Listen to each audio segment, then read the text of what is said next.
safe space is a place where Black men learn, heal, thrive, and value the freedom to be. A safe space allows Black men to color outside the lines without judgment, stigmas, biases, or boundaries. A safe space is a place where our Black voices impacts and counts. And here are your hosts, Ty Baker Jr. and Dax Addy. All right, we're here. Yeah, man. I've been looking forward to it. We made it. That's it. Yo. We made it. Do we get a, when you say you made it, does that mean you get a check? At the end Listen, can someone please cut me a check? Anyone out there listening? That's it. I'm ready for that one. Add a little something to it for me, too. Hey, just a little bit, though. Yeah. A little bit. Let's say 80-20, I'll take the 80. I'll get the 20. Now we're here, Safe Space Podcast. This has been a long time coming, man. This has been a personal baby of mine since 2018-19. Like, honestly, like, just thinking about it, it almost brings tears to my eyes because it's so important to me that this podcast exists. Why is this so important? You know, I'm going to take you back to day one. Mm-hmm. The whole entire concept of safe space is for men of color to have a space to be able to freely express themselves. I say that because I know me growing up, you know, I've always been told, you got an issue, take it to God. Go pray about it, which is completely fine. I pray about it. I talk to God all the time. But I feel like you still need that, you know, that little push from your homeboys to where I can just openly be like, yo, Dax, this is what I'm going through right now. I need to talk to you, you know. And I feel like as Black men, it's kind of shunned upon if you go and seek therapy. You go and seek help. You go and tell your homeboy, yo, I'm dealing with something right now. I need help. And so for me, I was like, we need to create a space for men of color to where we can just openly talk, have open, real conversations. And that's where Safe Space came from. That's good, man. Shoot.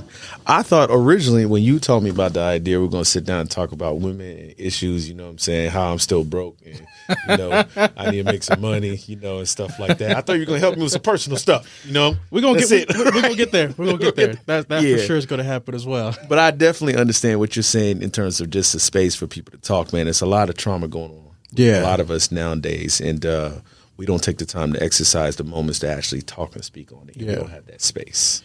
Yeah, and that's, excuse me, that's honestly where it came from. I remember right before the pandemic hit, you know, I just moved here to Atlanta in 2018. Work was going good. Had good friendships.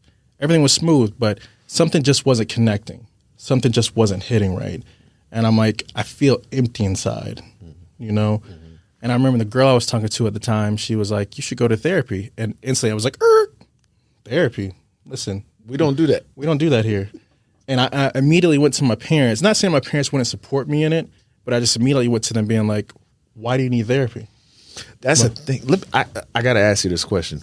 Why do you think we're against this therapy thing? I don't understand it. Like our parents and therapy is like two different, it's oil and water. Yeah. They don't talk about it. They don't mix at all. I still haven't quite figured that out because for me, it's like, I don't know that person I'm talking to across the couch, across here, wherever you're at. So it's like, I can go and freely tell them whatever I want to. Whereas like, I feel like if I'm going to my parents or going to a sibling or something like that, I have to pull it back a little bit. I got to water it down and not really be myself and tell them how I really feel. So I don't know what that is in the Black community to where it's like, you know, therapy is taboo.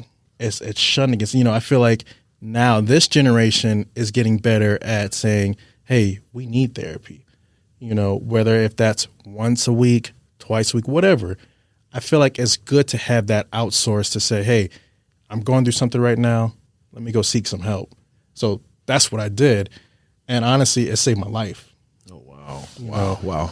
And all right. I got another question for you, Ashley. So you talk about it. All right. What are some of the results? You know, what is like, why you said why it was important to you, so to speak, right? Mm-hmm. But what has been some of the casualties of not having a space you can talk to somebody? Well, I'll take it back to day one. I remember my first therapy session. Mm-hmm. I walk in and I was hesitant. I was very nervous because I've never openly just told someone this is how I'm feeling. this is what I'm going through. But her first words was, "This is a safe space." And I was like, ooh, it was like a weight just lifted right off of me. I felt at peace. I felt at home. And my therapist at the time, her and I just clicked. It was perfect. She came in, she told me how she was going to handle things, and she just listened. And I think sometimes that's what people need. I know a lot of times, and I'm guilty of it all the time. You start talking and telling me how you feel. I'm like, okay, wait. Did you try this? Did you do that? And it's like, no, but I just need you to listen to me right now. I just need to be able to get out what I'm saying. Once I get that out, then we can dive into, the tinkering and let's get this done. Let's try this. Let's move over here. And that saved me because I was able to go to those sessions and get it all out. Every single thing that was affecting me, every single thing that was on my mind, that was hurting me, I was able to freely get that out. What's the difference between Ty without safe space and Ty with safe space? Ty without safe space? Oof. Talk to me about that, dude. That's the first time anyone's ever asked me that. I've never even thought about that because I know you a reckless dude out in that world, boy. He was like, hold on now, I live in Atlanta? Y'all gonna give me Atlanta to play with? Okay, let's do it. I've honestly never thought about that because, and I'll speak for myself. For a long time, you don't know what you don't know. So I didn't know I needed therapy because I just thought, oh, I'm just tired from work. I'm just stressed from life or whatever. But really deep down inside, I just felt like shit. I before the pandemic even hit, I was laying up in my house, lights off, blinds closed for days. If I didn't have to work, takeout it is, Netflix, here we go. That was it. Was there a level of depression that hit? Oh, man, to the 10th degree. And it was so bad, it would just literally smack me across my face to where I'm like, I would literally be laying on my couch. I could see the fridge. I could see the bathroom. My stomach is growling. I got to use the bathroom, but I can't even pick myself up, but not even really realizing what's going on. Mm-hmm. Is this depression? Am I sad? Like, what's going on? And having friends around me, but not even knowing how to get out what I'm trying to say. I'm seeing everybody living, everyone moving, grooving, and I'm doing the same thing, but inside I'm just crumbling from depression. So one of the biggest times you had it happen to you was right through this COVID. Oh, yeah. COVID was scary. That was very scary. Talk to me about that. Yeah. I had just had news that I had to have my third and fourth knee surgery back to back. Now, my family lives in Florida. I got my aunts and uncles here. And so I'm really here by myself because I'm in the city. My family lives outside the city. And I'm like, all right, cool, that's fine. I have my friends help me out. I had one friend come help me out. But when you're bedridden for 4 months, because you have your first surgery, you heal up. As soon as you get healed up, you go right back in for your second surgery. You got to heal up again. You got a lot of time to think. You got a lot of time to process things. And, man, I just started thinking about every single thing. What am I doing wrong in life? What do I need to do to get this done? Where do I need to go? I want to have a family. I want to have kids. None of that is coming together. The women I'm talking to, it's not working out. The jobs I'm working is great, but it's not fulfilling me to my purpose, So it was like a pit that I'm sitting in, not really knowing where to go, not really knowing what to do. So you could see certain things, but you couldn't get yourself motivated. Yeah. Motivated to do it. Yeah. So I can get on the phone and be like, hey, T, we're going to da-da-da-da-da, and you would just course me off the phone. Uh-huh.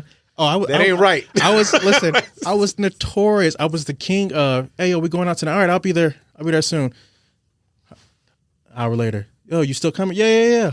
I'm getting ready. You were that dude. Oh, man. To the 10th degree. Now our relationship got to expire soon. I'm holding hate in my heart because I feel like there were some times that I called you and you were like, yeah. And I get off the phone and be like, wifey, he feel good. Yeah, we're going to do A, B, and C. Well, hey, things are different. Now I'm married with kids, so it's like, hey, I'm going home to work. After work, I'm going home, see my wife and kids. Hey, I'll catch y'all later. Run me through a day, and I wanted to ask you this question earlier. Run me through a day of like what it was when you couldn't get your feelings out, when you couldn't talk to somebody. Depression. Mm-hmm. Did you spot it when it started happening? It's not that I really spotted it. in the back of my mind, I always thought it was depression. But like I said, in the Black community, it's such a taboo thing to even say depression, to say, oh, someone is depressed. So I didn't even think that's what it was. You know, I just thought, hey, I'm just going through rough times right now. This is this life. That's what we're taught to do. Everyone goes through it. So one day it'll pass. And I have my good days. I have my bad days. Some days I'll be great. Other days I'll be like, yo, fuck this. Like, I didn't want to see anybody. And I knew it was getting bad when people at work started noticing, hey, you okay? What's going on? Because I'm not natural. I have a natural just joy about me. I love life. You know, I love my friends. I love my family. And I love to experience life as it is. I'm not that type of person that's just like, oh, God, what are we doing today? But that's how I was moving in every aspect of my life, you know? So the level of you just kind of, I know what you're talking about, because I think I hit depression at one point in time, just in terms of the whole thing too, where like the natural you is forgotten. Yeah. And that's it right there. You know, you can, it's almost like an out of body experience. Yeah. You know, the person is there, Right. but you just can't seem to get that person out. Yeah. And you keep on saying or reverting to this place where you're like, I'm okay, I'm good, because it's older. It's almost like your defense mechanism, you know, or your reserve to protect yourself based upon what you've been conditioned to know. Right. So it's just like, we grew up in a certain situation with parents who were just like, don't talk to me about that. You know what I'm saying? So my next question is like, was there anybody you were talking to at all? Like, you know, I know you were hollering some hoes, you know what I'm saying? You hollering some girls, you said, you know, whatever, but, you know, who were you talking to anybody at all? I think when I met you, I didn't open up to you at all, but I knew I knew it. I knew it. I knew how you moved, how you talked. You're older than me, so I knew you had some life experience already. Hey man, I'm gonna say 1 year. That's not true. But it's I remember, know. when you were, at your apartment, like we used to talk and stuff like that. But oftentimes, I know when we forget ourselves, is like the thing that makes us happy. We can almost do it. It's fading. Like we can still do it, but it doesn't serve the normal purpose. Yeah. Right. So what did happiness? Did you even know what happiness was at the time? Yeah, most definitely. I mean, of course I knew what happiness was, but I think getting myself so caught up in work, because that's all I was doing at the time. It's literally just working. If I wasn't here in Atlanta, I was in Miami. If I wasn't in Miami, I was in Tampa. If I wasn't in Tampa, I was in LA or New York or whatever. But I would fuel my life with work instead of with doing the things that actually made me happy, whether it was hiking, working out, playing basketball, taking pictures. A lot of people don't even know I shoot on film, and I love doing it. I used to do it all the time. I can't even remember the last time I picked up a film camera. You know, and I have a stack of them. My son is so bad now. My son is literally, he walks around the house playing with my camera, and I look at it sometimes and I'm like, I should get back to doing that. And eventually I will, but that just shows you how much I was letting work get in the way of actually the things that I love to do. And for me, I'm finding out now, yeah, all the money and things like that is great. Career is great. But if you don't have a balance, there's not anything else. You know, it has to be some type of balance. And I told my wife this when I first met her. I said, I need you to teach me work-life balance. You know, that way I can figure out how to make sure I have my job in place and I have my life in place as well. So I remember asking you this question. I asked you, I said, what do you like to do?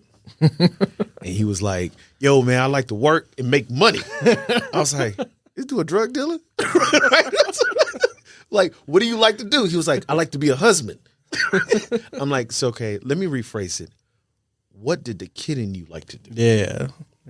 And so my question goes to that, you know, because for me, when I hit depression, I realized that I could know the things that serve true happiness for me. I knew my wife wasn't going to sit down and watch me play basketball all day, right?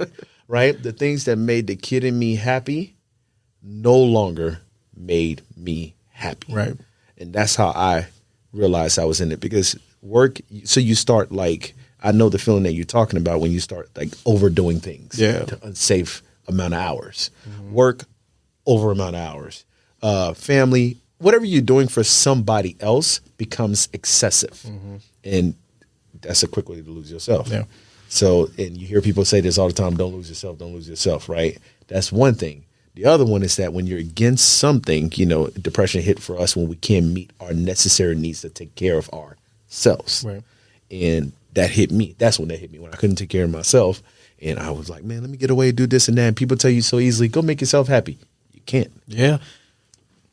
And that's what I think people don't realize as well. When you are in depression, when you're in that space, you can't just say, I'm going to pull myself out of there. No, it's going to take some work to get yourself out of there. And I didn't realize that either, because I was the torch for telling people, you're okay. You'll be fine. Go pray about it. I hate that. I hate that. And listen, and I'm not bashing. I pray every day. I believe in prayer. But sometimes it's going to take someone to come up and lift you up out of that thing. And take you out of there. Mm-hmm. So, and I feel like that, you most definitely were a key part in helping me in that. That's why we're here today. You owe me money, bro. You owe me money. That's all I'm gonna say. You owe me money, man. But I want to hit on something for you as well. You were just asking me what I would do when I was in those dark places. Speak to me a little bit about yourself. When you were in those dark places. I could relate to it. I could relate to it. I think the word safe space is the actual solution. Mm-hmm. People don't understand sometimes, to me, how important it is to have the gossip conversation, the unwanted conversation, the redundant conversation. It's your way of getting it out of your system. There are steps to getting out of depression. Mm-hmm. Okay? I tell my wife all the time, I said, you're going to talk about something 85,000 times, right? And that's okay. Yeah. It's not up to me to tell you when to stop talking about it. Right. But you're going to get to a point where you're going to say, self, yeah, I think we might have made like a little step today, past the last 42 days of talking about it. Right. And when you're ready, I'm going to be there. Yeah. That's the key. When I hit depression, that's what it was. I've hit depression with girls breaking my heart. I was so emotional, bro. I was so emotional, man. I was under the covers for days and months drinking hot milk in cold winters, boy. That's it, yeah. Say, man, you live so chapped. I'm like, yeah, I know. It's going to be like this all day, right? That's it. You pick up that phone. Hello? Yeah, call me back, all right? I went through all of that. I went through it for not being able to financially take care of myself. I went through it for just finding myself. Mm-hmm. There are different ways in which it hits all of us. But for me, those were the key ways I got hit during I would say from 25 to 35. 30s for men brought this time for me on, the great question, what we going to do? Right. What's the move? We got about 10 solid years and, hey, man, you're going to be old, right? Yeah. Well, that's facts, though, right there. You're going to be old, right? That's facts, though. You got to really think, though, man. Mm-hmm. Some people, when they start asking those questions, what are we going to do? They get in a breakdown. Yeah. They can't handle it. I don't know. Right. So I went through that at like 30, 32. I remember being in the industry, you know what it is. We're freelancers. Mm-hmm. We're jumping from job to job. And if you're not planning appropriately, right, you're suffering accordingly. Yeah. So I was suffering accordingly, right. And so I started looking at things from small sprints to big plan, and I reversed my life, right? But in the midst of the actual stressful side, right, it was me talking to God, me in depression, like I said, and I think depression is it's an interpretation that we all have our own like black place. Right. Yours might be, hey, you're under the covers. Mine was I knew how to fake it. Right. Yeah. I look just like what we call L.A. You know what I'm saying? Yeah, Put the visors on, walk around. Everything's gonna be great. Believe in this sense of da-da-da-da-da-da until, you know what I'm saying? And it wasn't until I too had a friend who kept on. She allowed me to talk and talk and talk and talk and talk and talk and talk and talk until I met myself after that talk. Right. When I met myself, I realized how broken I was. And then she started talking. So how do you feel safe space can help you, and why do you think it's important? It's interesting you say that, which is exactly where I was about to land. That's what she gave me, a safe space. But the thing is, the first thing was that I couldn't walk. I had to walk talking about my problems and that was my way of getting it out. Right. I fell into the same thing of just going to work, coming home, going to work, coming home. I think when you're in depression, you can't see past the actual, you get almost stuck in this cycle. Yeah. The cycle of life. The cycle of life. It got you. And you want to see, you see everything else, but you can't touch it. It enables everything else. You're like, oh, we can't do, what? Is this going to be it? Right. You know, so she gave me that by allowing me to go through the depression first. Yeah. And I think a lot of times, you know what I'm saying, we don't go through it. You know, Yeah. we try to fight against it. You got to go through it. Well, that's what we're taught. Yeah. We're not taught to feel what we're feeling. It's go look at that brick wall and run through it. That's what we're taught to do. Yeah. You know, and that scenario works in certain situations, but when it comes to your mental, when it comes to your heart, I feel like you gotta take a step back and you gotta break it down. What is the key point to actually everything that's affecting you, and what's that roadmap to get you out of that? You know, I agree with you. And, you know, I always sum it up to this for me. You know, if your child is crying, you keep on telling the child, stop crying, and you don't know why they're crying, well, they're going to grow up just shutting off. It's almost like a light switch. There's no in between.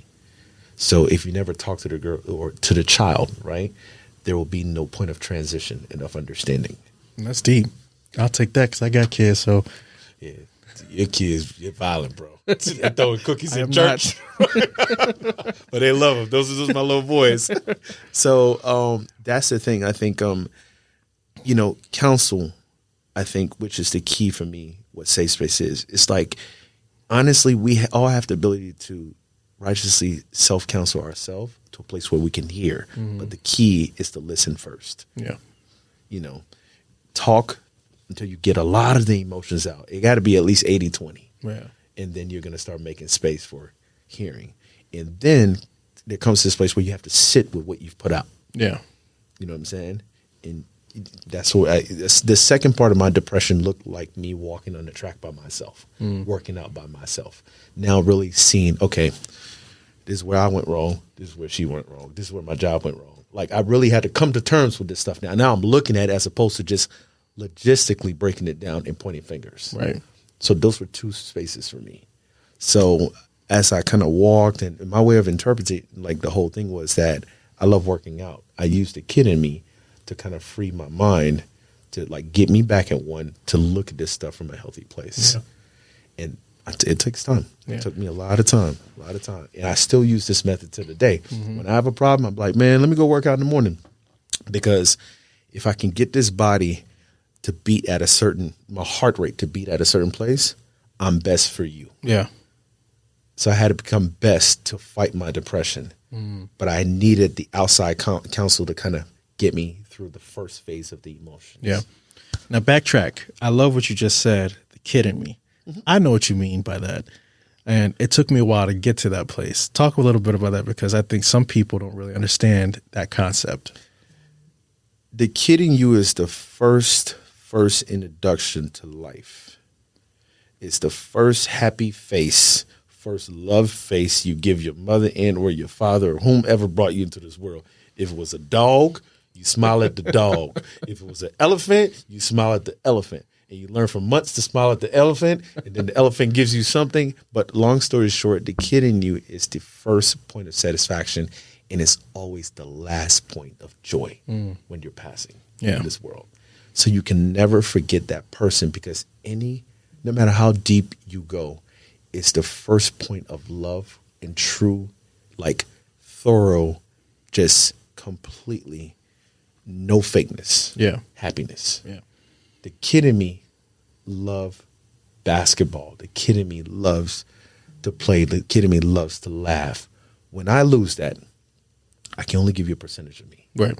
Then the mature aspect of Dax, the 40-year-old, 41-year-old Dax comes out and gives you the maturity line, Dax, meaning that I have to manage this situation as opposed to be myself in this situation. Yeah. And I think oftentimes people talk with forgetting that person. I think that person is the key to finding who you are. Yeah, 100%. If you can make that kid happy and know at least 3 things that make you happy, right? And you're not affecting anything in this world, you're able to become a leader in anything that's for you. Yeah, I agree.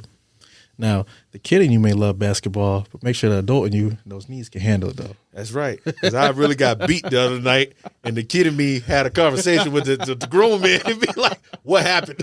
I was just joking. I was just joking. Bro. I loved how you broke that down. And I think for me, that's the place I'm at in my life right now, is finding that inner child inside of me. And like you said, getting back to the basis of the things that really make you happy. Because when that joy comes out in you, everything else around you is going to continue blossoming. You know, your marriage, your children, your work, your whole lifestyle, people around you start noticing it. And it puts out good energy to everybody else as well, you know. So Safe Space, what's your overall goal for this season of Safe Space? Well, I think it's the same thing, man. You know, and I'm not going to say it in such a formal way. I'm just going to say it in a way like this. It's important for guys to be guys, right? And to be able to tackle topics, right, that are deep and shallow. That's what Safe Space is. I think Safe Space, to me, is a situation where we get into a room, right, and we're able to counsel ourselves by talking. I don't think that it's ever a good idea to internalize issues. Yeah, because that's where the issue gets even That's bigger. where the issue becomes bigger. I say this, and I've said this to myself 1,000 times, walking 1,000 days. I walk almost every morning, right, by myself, with myself. If you're making space for a problem, you ain't got room to help nobody. Oh, that's good. That's good. That's so if you're holding on to the problem, right, it's almost like me handing you something to take into the house and then saying, well, hey, can you take this too? You're like, I ain't got no space. Right. This is not safe what I'm doing. Right? You know what I'm saying? Yeah. I can try. And that's the thing. That's the environment that causes so much of our issues today. We've been socially conditioned to say it's okay too much. Yeah. So, we should be able to kick it. You should have some mentors telling you what you're tripping about, what you're not tripping about. But at the same time, right, not dismiss your feeling. Right. That's the thing. We're in the dismissal. I said dismissal era. Yeah. You said something, we get so conditioned to say okay so much. I was in a place one time where I was saying okay so much, I was just like a robot. And then when somebody asked me, are you really okay? I didn't even know how to express how I really felt about it. Because I'm so used to saying, I'm okay. I'm okay.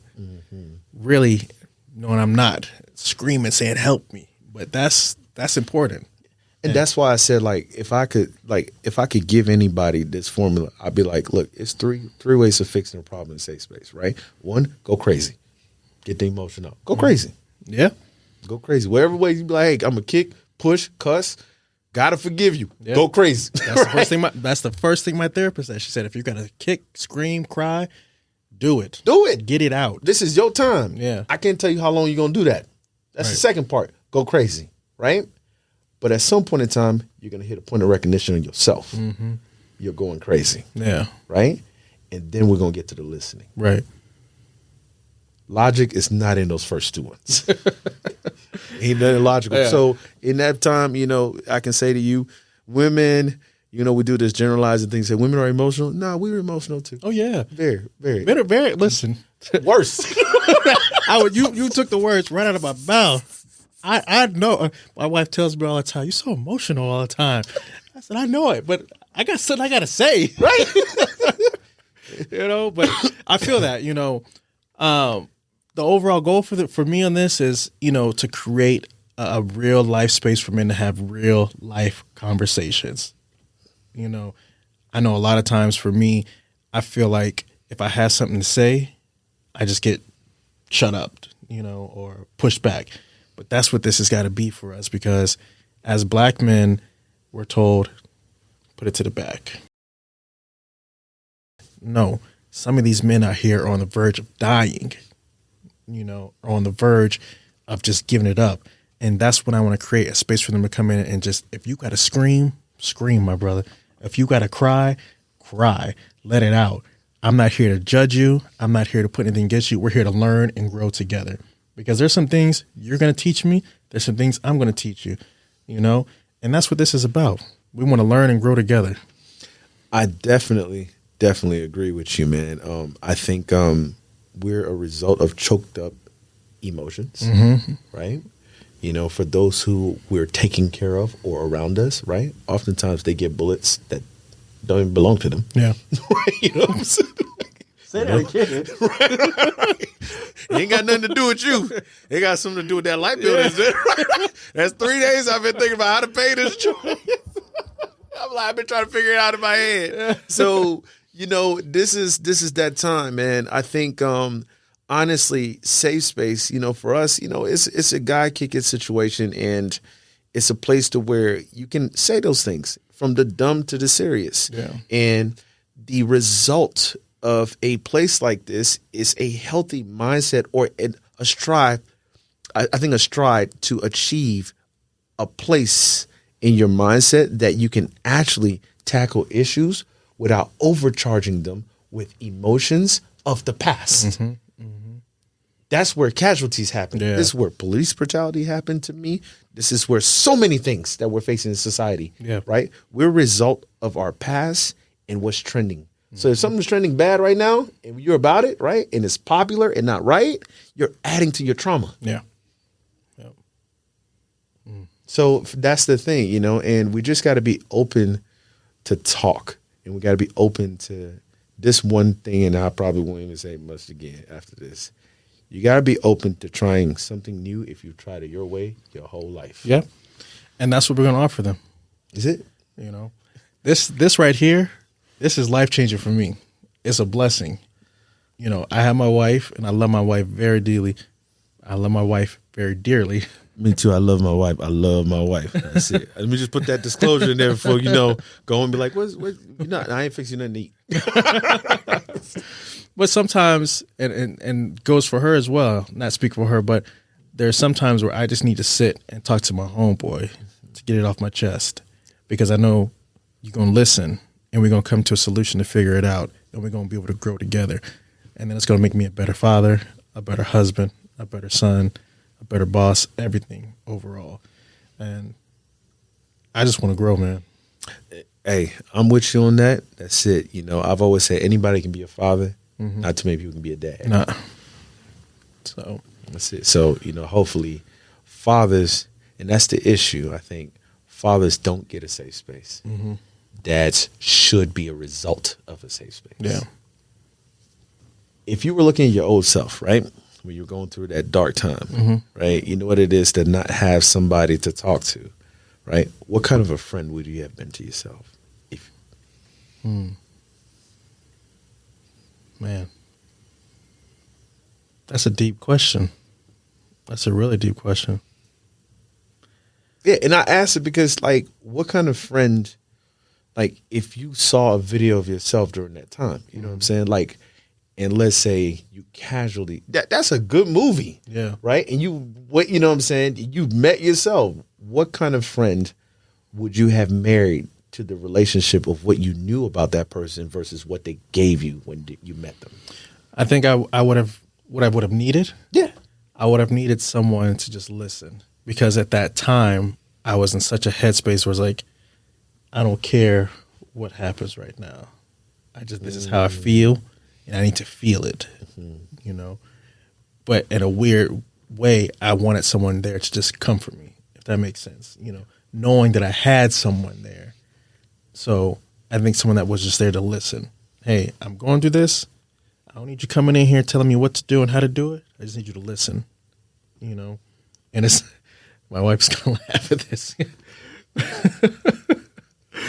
But that's something I'm working on right now, is in every conversation, is just learning to listen and to be that ear instead of just always, what about this? Did you try that? No. Just listen. The fixer, Todd. Yeah, man, yes. That's that, man. You know, We it's crazy. mastermind the fixer. It's crazy you say that. My friends used to make fun of me back in school, saying, yo, you just try to fix things all the time. You know, and I've learned as I've gotten older, you can't fix everything. Some things, it's just the way it is, you know. And sometimes, yeah, you can fix some things, but you got to let people grow through their pain as well by just being there for them sometimes, you know. You can't always just say, oh, I got it. If they ask for it, yeah, great. Go help them out. But sometimes just listening, being that shoulder to lean on is what people really need. Just to add on to what you're saying, that's what I mean by the first part. And it's something I had to learn and still learning, right? My wife tell me, like, you don't listen, you try to fix everything. I'm like, hey, didn't you see me with my tool belt? I came to fix your problem. Right. That's it. Right? I wore the tool belt. Yeah. So, like, I think when you're entering the first stages of even partnership, I think marriage is the test to everything else, that you've learned in your life, right? Taking on somebody else and humbling yourself. Oh, yes. Jesus. It's a very humbling experience, right? When you can win, but you ain't supposed to win. So I said, I think what I started to learn, and honestly, that was part of the lessons that I took out of depression and being by myself and actually talking to that friend, learning to work with somebody, put my emotions out, right, and then look at myself. Yeah. We don't get to put the emotions out, so we're still taking the baggage, So. And you said something that I had to be willing to put in that work. You said work on yourself, because I was stuck in that place where I was like, I don't want to work on this. I got so comfortable with being in that place where I was like, there's no need to work on anything. But then, like you said earlier, something snapped, and I realized what I was doing. So I had to get up and start working on myself. But I, myself, had to realize that first. So whenever you're going through those things, whenever I was going through those things, I had to realize, all right, Tyrone, it's time to get up. It's time to get through this. Let's figure out what's that first step. And I think that's always the major thing is, what's the first step of getting over this hurdle, figuring that out. And for me, it was opening up. This is what I'm really feeling right now. This is what I'm going through. This is what affected me, and I had to go back to my childhood to start realizing certain things that happened to me then is what affected me now. Do you think a lot of what happens to us is a result of what we've been around or our childhood? Yeah, most definitely. I think your childhood has a strong effect on who you are as an adult. The way you're raised, the way your parents talk to you, your environment that you're in, your neighborhood that you grow up in, the foods that you eat, the city that you live in. It all affects us in every single aspect of life. So that's why it's important as a child, you have to nourish that child. You have to be patient with that child. And one, you have to listen. Kids, they try to tell you things all the time. And if you're not paying attention, it's going to pass right on by you. You're not going to catch it. My wife always tells me, my boys, look at them, listen to them. They may be little, they may still talk baby talk, but listen to them. They're communicating in their language. We got to learn how to figure out what they're saying. So we discredit them because of the size. I can beat you up at any given time. I'm going to beat you up and keep on saying the wrong thing. Right? I don't know. I'm just going to beat you up because you got credits against you right now. But see, as an adult, people hear that. That's that little child inside of them. They go back to being a little kid, and it's like, oh, I remember that. I remember so-and-so used to say that to me, And I know me. I used to do that all the time. Anytime a girl would diss me or anytime someone would say something to me and be like, oh, dang. It's like a little sting. Ooh, I remember when that happened. Ooh, I remember when someone said that. Ooh, I remember when I went through that. And it's okay to feel those things, but it's about not living in that space. It's about feeling those things. All right, cool. Let me keep moving. Do you think a lot of people suffer from this today? That's what this is for. I know this is episode 1, but I want to hit on a lot of issues, but I also want to give them that space to be able to come in here and say whatever it is they need to get out. It may be wrong. It may be right, but it's your truth. It's your peace. If it's going to make you feel comfortable to get it out, go ahead and get it out. But we're going to learn and grow together in it. So let me ask you this. How many gold chains you retire? How many gold chains did the old Ty retire? None. I didn't have any before, so. You got 2 right now. I got 2 right now. I've been blinking the whole time because I've been, the light. I'm like, okay, when I ask the question, that's it. All right, so I think we hit on a lot of good topics today, man. It was about you, man. It was about you. It's about us coming together. I was trying to get you to cry. But I forgot you had the power of the gold chain on, so it's like a kill switch. When he gets to a certain, like, hey, I'll slap you. I can guarantee you go see some tears. I told my wife last night. I said, Don't be surprised if I come home and tell you I was crying. I got an ugly cry, so they're not ready for that yet. It's not a pretty cry, but we hit on a lot of good topics, man, and I'm excited to go through the season with you, hitting on different things, police brutality, black men in America, just all these different topics, and having guests on here and learning from them and growing from their experiences as well. It's going to be good. I think it's definitely going to be good, man. Like, I think this is a good platform. For me, like I said, to talk, and kind of open yourself, be expressive in terms of things that are going on and stuff like that. I think it brings you back to a cool you. Yeah. You got to be able to talk. You got to be able to get the testosterone out. Yeah. In some way, shape, or form, where you can be you. So if Safe Space is kind of tackling, things from that perspective, I always think it's a safe kind of methodology in terms of going into a lot of these things. So, this whole thing, tackling this beast of a show, right, will give a lot of guys just this cool, I can walk out here and be myself. Yeah. Yeah. And that's the goal, man. That's it. That's the goal. I want you to. I want our guests to come in here and feel at home. Yeah, I'm gonna roast them too. Like you at the bar. When you go to the barber shop, you just shooting the shit with your homies and everything. And the barber, they're talking, and that's the vibe I want to give. They used to take my hairline. That's why I had to go to a low cut now. I can't even tell the dude no more to take my hair back because he'd be like, "Bro, listen, them years passed." Hey, if you want to go bald on him, man, hit him with it one time. I wanted to, man. And then, I seen people like Boris Kodjoe and them like, I ain't that cute, bro. Let it go, bro. Yeah. I'm going to keep my little haircut like this. Okay. Right. Well, thank you guys for tuning in today. Please come back and check us out for our next episode. You don't want to miss it. Thank you for tuning into this week's episode. Please be sure to like, share, and comment on all of our social media platforms.